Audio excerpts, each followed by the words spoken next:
Marginal propensity to consume and average propensity to consume. ठीक है ना।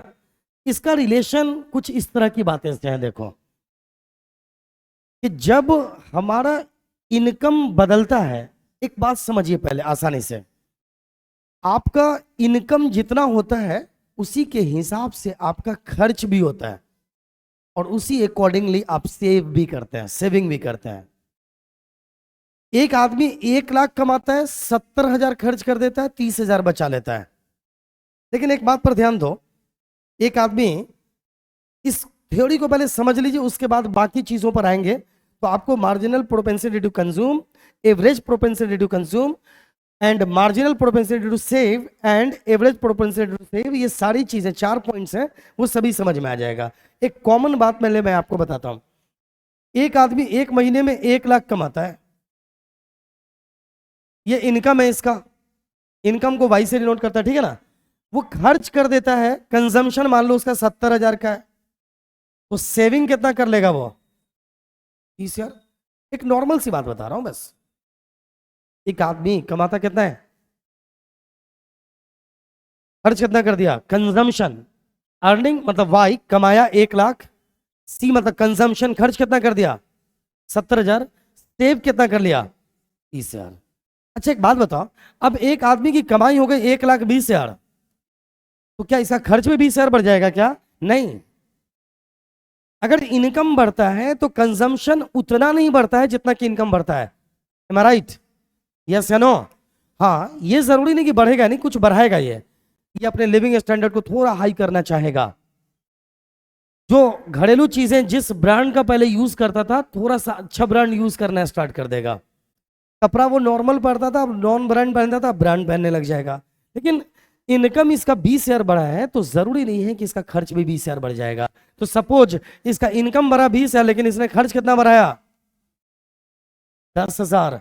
तो टोटल कितना हो गया? 70 और 10 80,000। तो अब इसकी सेविंग कितनी हो गई? 40,000। ध्यान दे रहे हो क्या? Any problem? अब इस बात को समझ लीजिए, बस इतनी सी बात समझ लीजिए, और फिर हम बात करेंगे अगले मुद्दे की कि ये मार्जिनल प्रोपेंसिटी टू कंज्यूम या सेव क्या होता है। अब आइए यहां पर ध्यान देता है। Marginal propensity to consume, it is the change in consumption due to change in income. In other words, we can say that it is the ratio of AC delta C and delta Y. मतलब क्या है ये? It is the change in consumption due to change in income. हम इसके अंदर ये देखते हैं मार्जिनल प्रोपेंसिटी टू कंज्यूम में, यहां से देखिए, तो मार्जिनल प्रोपेंसिटी टू कंज्यूम में क्या लेते हैं, जैसा कि मैंने आपको इससे पहले अभी बताया था कि इनकम में चेंज होने की वजह से कितने कंजम्पशन में बदलाव आया है। मैंने क्या कहा? जब किसी का इनकम चेंज होगा ना, चेंज में दोनों चीजें आती है, बढ़ना और घटना। तो जब किसी के इनकम में चेंज होता है तो कंजम्पशन में भी बदलाव होता है।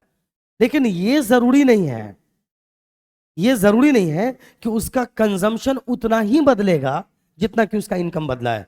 जैसे मैंने आपको अभी एग्जांपल दिया कि एक आदमी पहले 1 लाख कमाता था, उसकी अर्निंग 1 लाख थे 1 महीने में, तो उसका कंजम्पशन 70,000 था, तो सेविंग 30,000 था। कमाई से कंजम्पशन हटा दोगे तो सेविंग ही तो बचेगा। लेकिन अब वही आदमी अब कमाता है 1,20,000, उसका इनकम कितना बढ़ गया? 20,000। तो क्या ये जरूरी है कि उसका कंजम्पशन भी 20,000 बढ़ेगा? नहीं। मान लो फिर भी उसने कंजम्पशन बढ़ा लिया, कितना हजार? 10,000। तो कमाई 1,20,000, अब कंजम्पशन कितना हो गया? 70 और 10 80,000। तो अब सेविंग कितना? 40,000। तो इसी के परिवर्तन को, चेंज को जब हम देखते हैं तो इसे मार्जिनल प्रोपेंसिटी टू कंज्यूम कहते हैं। ठीक है, तो it is the change in consumption due to change in income. In other words we can say that it is the ratio of AC and AY। Hindi में मैं बहुत इजीली समझा रहा हूं। कह रहा है ये कंजम्पशन में चेंज है, किसकी वजह से? इनकम में चेंज होने की वजह से। या कह सकते हैं रेशियो ऑफ, और या ये कह सकते हैं कि marginal propensity to consume ratio है डेल्टा सी बटा डेल्टा वाई। मतलब कि सी मतलब कंजम्पशन और वाई मतलब इनकम। कुल मिलाकर मार्जिनल प्रोपेंसिटी टू कंज्यूम क्या हुआ? एकदम इजीली समझ में आ जाएगा आपको। ये इनकम में होने वाले चेंज और कंजम्पशन में होने वाले चेंज का रेशियो है। कंजम्पशन में होने वाले चेंज को ऊपर रखो और इनकम में होने वाले चेंज को क्या रखो? नीचे रखो। अब आइए हम इसको टेबल के भी माध्यम से देखते हैं, तभी मजा आएगा। अब आइए चेक कर लेते हैं थोड़ा सा। यहां देखिए, एक इंसान का वाई है 100। वाई कितना है? और इसका कंजम्पशन कितना है? 80। अब वो जब वाई हो गया 200 तो कंजम्पशन 150। ध्यान से देखिए भाई, एक इंसान है कोई, उसका इनकम कितना था? 100। तो उसका कंजम्पशन कितना? 80। अब जब उसका इनकम कितना हो गया? 200, तो कंजम्पशन कितना हो गया?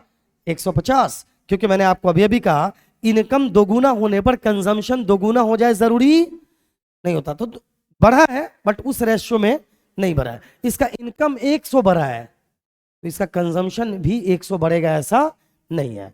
अब बताइए इसका डेल्टा सी कंजम्पशन का चेंज कितना है? कंजम्पशन चेंज कितना है बोलो? 70। अब जब इसका इनकम हो गया 300 तो इसका कंजम्पशन कितना हो गया?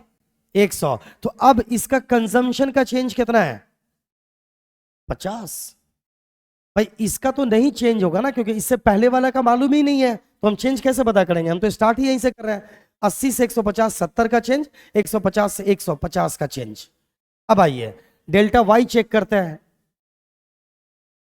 जब ये 100 था तो ये 200 हो गया, तो चेंज कितना हो गया? 100। अब 200 से 300 तो चेंज कितना हो गया? 100। अब एमपीसी बराबर मार्जिनल प्रोपेंसिटी टू कंज्यूम जो होता है क्या है? डेल्टा सी बल्टा डेल्टा वाई। तो इसका डेल्टा सी कितना है बोलो? 70। डेल्टा वाई कितना? 100। 70/100 दैट इज 0.7। आ गया समझ में? पता आसान है नहीं है? अब आइए अगले बार के लिए देखिए। अब ये चेंज कितना है? 50 और ये चेंज कितना है? 100। तो 50/100 0.5। बस इसी को कहता है। तो कुल मिलाकर सुनो, मार्जिनल प्रोपेंसिटी टू कंज्यूम का क्या मतलब हुआ? डेल्टा सी बटा डेल्टा वाई। डेल्टा सी मतलब चेंज इन कंजम्पशन और डेल्टा वाई बराबर चेंज इन इनकम। तो ये चेंज कितना था? कंजम्पशन का चेंज पहला बार 70 और इनकम का चेंज कितना? 100। 70/100 दैट इज 0.7। ये 50, 50 से 100, 50/100 दैट इज 0.5। अब आइए इसको थोड़ा सा अब कर्व के माध्यम से चेक करते हैं। ये है इनकम दैट इज वाई और ये है क्या? ये नहीं, ये एक्स ये वाई। इधर कंजम्पशन और इधर वाई, ये इनकम। अब थोड़ा सा ध्यान दीजिए, जब ये 100 था, इनकम कितना? यहां से देखो इनकम कितना? 100। तो कंजम्पशन कितना? 80। लेकिन जब इनकम हो गया 200 तो कंजम्पशन उतना नहीं बढ़ा। डेल्टा सी देखो, डेल्टा सी कम है क्या? यहां से यहां का देखो, ये डेल्टा सी कम है लेकिन डेल्टा वाई क्या है? ज्यादा। यही समझने की जरूरत है। डेल्टा वाई ज्यादा होता है और डेल्टा सी कम होता है। ध्यान दे रहे हो? इनकम जितना बढ़ा, इनकम यहां से यहां बढ़ा ना जी, लेकिन कंजम्पशन यहां से यहीं बढ़ा। तो यही बात ध्यान रखिए, डेल्टा वाई से डेल्टा सी क्या होता है? कम होता है। मतलब यही मैं आपको समझा रहा हूं पहले बार से कि जितना इनकम बढ़ा है उतना कंजम्पशन नहीं बढ़ता है, उससे कम ही कंजम्पशन बढ़ता है। तभी तो कोई आदमी अमीर होता है, तब तो सेविंग करना स्टार्ट कर देता है ज्यादा, तभी वो पैसे से और ज्यादा पैसा कमाता है। अब एक बात बताओ, एक सिंपल एग्जांपल बताओ। तो आपके परिवार का इनकम 2 लाख रुपया एक महीने में है ना? तो आप मान लो 100 ग्राम चावल का कंजम्पशन करते हो।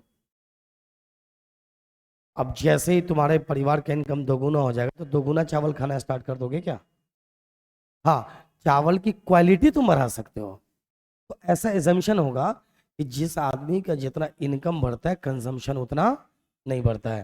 तो ये रहा आपका मार्जिनल प्रोपेंसिटी टू कंज्यूम। अब आइए हम आपको चेक करवाते हैं marginal average propensity to consume, ताकि आप इस टॉपिक को समझ जाएं। और नेक्स्ट क्लास में हम क्या पढ़ने वाले हैं? मार्जिनल प्रोपेंसिटी टू सेव पढ़ने वाले रहेंगे। समझ में आ रही बात?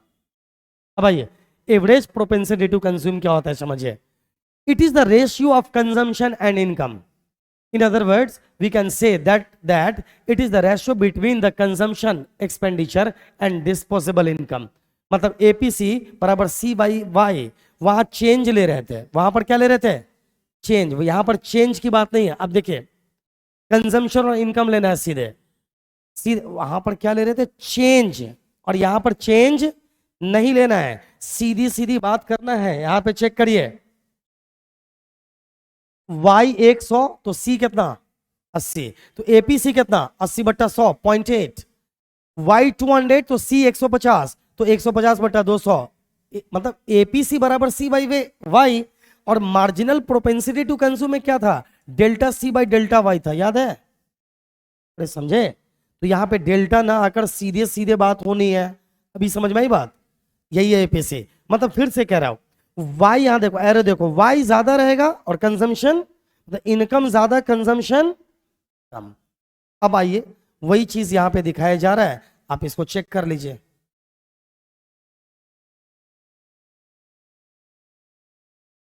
पॉइंट पे ध्यान दीजिएगा। ये इनकम दिखा दिया, ये इनकम है, ये कंजम्पशन। और ये हमने आपको बताया, आपको इनकम 100 तो कंजम्पशन कितना? ये 80, यहां आना चाहिए था 80, ठीक है ना? ये 80 80। जब इसका इनकम 200 हुआ तो कंजम्पशन कितना? 150 है, मान लो यहां पर 150 है। अब गौर कीजिए, वही बात, इनकम इतना बढ़ा और कंजम्पशन इतना ही बढ़ा ना। सेम चीज है, दोनों एक ही खानदान की चीज है कि नहीं है? तो मेरे ख्याल से आपको चीजें समझ में आ गई होगी। तो marginal propensity to consume and average propensity to consume. Marginal में हम डेल्टा लेते हैं और एवरेज में हम सीधा सीधा लेते हैं। बस पॉइंट ये याद रखना है कि जितना इनकम बढ़ता है उतना कंजम्पशन नहीं बढ़ता है। नेक्स्ट क्लास में हम सेविंग पे बात करेंगे। आज के लिए इतना काफी है। Best of luck.